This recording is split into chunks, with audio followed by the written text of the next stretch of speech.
Tuan Yang Dipertua, terima kasih kepada Yang Berhormat Bangi. Seperti Yang Berhormat sedia maklum, pandemik COVID-19 ini dengan izin has triggered unintended economic consequences. Semua sektor ekonomi termasuk sektor otomotif turut terjejas dari segi pelaburan, pengeluaran dan juga penjualan. Persatuan Otomotif Malaysia atau Malaysia Automotive Association telah mensasarkan total industry volume atau TIV sebanyak 607,000 unit bagi tahun 2020, merangkumi kenderaan penumpang dan perdagangan. Sasaran ini telah dikaji semula oleh MAA kepada 400,000 unit, mengambil kira keadaan ekonomi semasa global dan domestik. Penjualan kenderaan penumpang dan perdagangan telah mengalami kemerosotan mendadak dalam bulan April 2020 dengan mencatatkan hanya 141 unit berbanding dengan jualan dalam bulan Mac 2020 sebanyak 22,478 unit.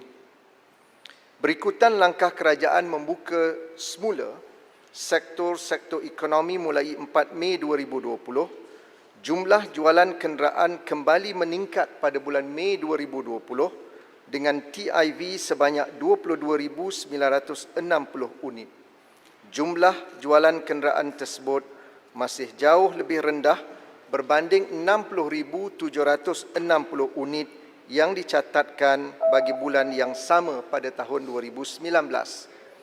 Menerusi perangkaan yang dikeluarkan oleh Motorcycle and Scooter Assemblers and Distributors Association of Malaysia atau MASAM, tiada sebarang transaksi jualan motosikal dilakukan pada April 2020. Walau bagaimanapun, penjualan motosikal kembali mencatatkan penjualan sebanyak 19,507 unit pada Mei 2020 dan 42,190 unit pada Jun 2020.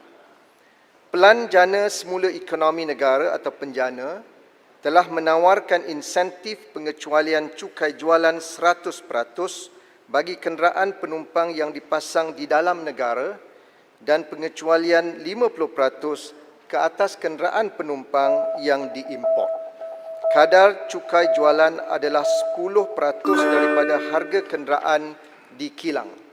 Pengecualian cukai jualan adalah bertujuan untuk membantu merancakkan semula jualan kenderaan penumpang di dalam pasaran domestik. Tuan Yang Dipertua, insentif pengecualian cukai tersebut memberikan pengurangan harga kenderaan penumpang secara purata sebanyak 3.32%. Sebagai contoh, sekiranya Makcik Kiah ingin membeli sebuah Pro 2 Myvi 1.3G yang dipasang tempatan, beliau perlu membayar harga asal sebanyak RM44,590. Dengan pengecualian cukai jualan 100%, beliau kini hanya perlu membayar RM43,029 dengan kadar penjimatan sebanyak RM1,561 atau 3.5%.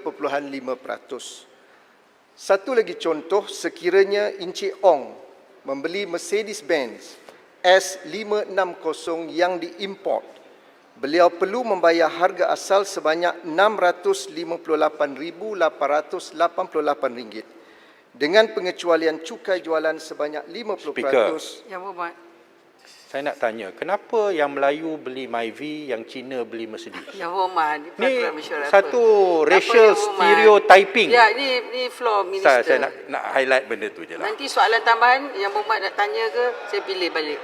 Salam Panjang lagi resis. ke Yang Berhormat? Panjang lagi ke Yang Berhormat Menteri? Saya sebut tadi sebagai satu contoh. Tapi boleh Saya boleh bagi tukar jawapan satu lagi bertulis, Yang contoh. Berhormat Menteri. Sekiranya Encik Khalid membeli Mercedes-Benz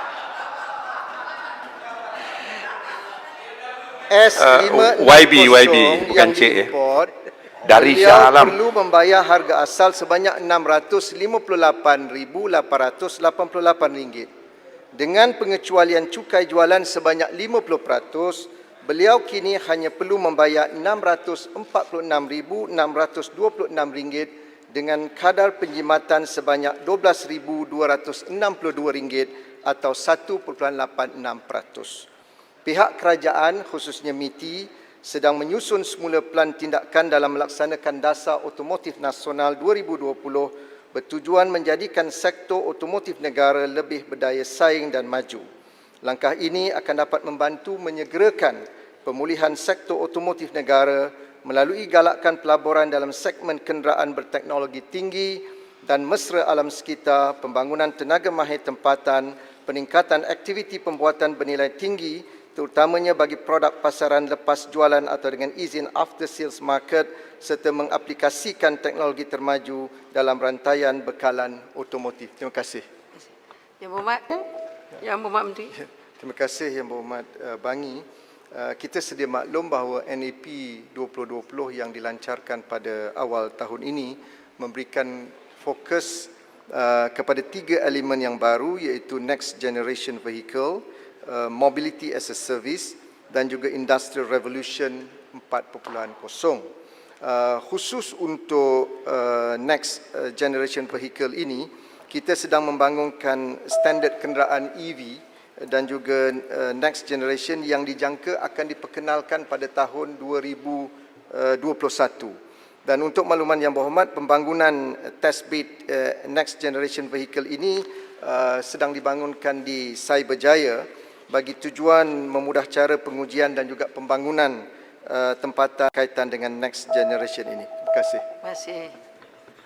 Yang Mohon. Berhormat, Pontian, saya ingin menjelaskan di sini bahawa kadar cukai jualan sebanyak 10% daripada harga kenderaan di kilang dan bukan harga di atas jalan ataupun OTR. Sebagai contoh ya, MyV, kalau harga di kilang hanya RM15,610, tetapi dicampur dengan aksesoris dan insurans dan road tax dan sebagainya, harga di atas jalan hari ini adalah RM44,590. Jadi 10% cukai jualan bukan dikenakan berdasarkan OTR.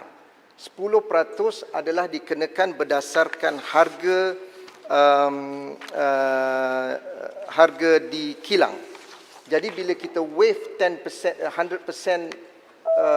cukai jualan itu ialah berdasarkan 10% terhadap harga di kilang. Tentang kedudukan kereta yang ketiga, Datuk Yang Dipertua, perkara ini memang termaktub di dalam NAP 2020 dan kita ada framework untuk memastikan semua kriteria untuk new national car ini mesti dipatuhi. Dan sekarang ini kita mahu memastikan syarikat Bumiputera yang telah pun diberikan tanggungjawab untuk membangunkan dan bekerjasama dengan MARI ini dapat meneruskan usaha-usaha ini dan tidak ada peruntukan daripada kerajaan yang disalurkan kepada usaha ini. Ini adalah semua inisiatif pihak swasta. Terima kasih. terima kasih. Sekarang saya jemput Yang Berhormat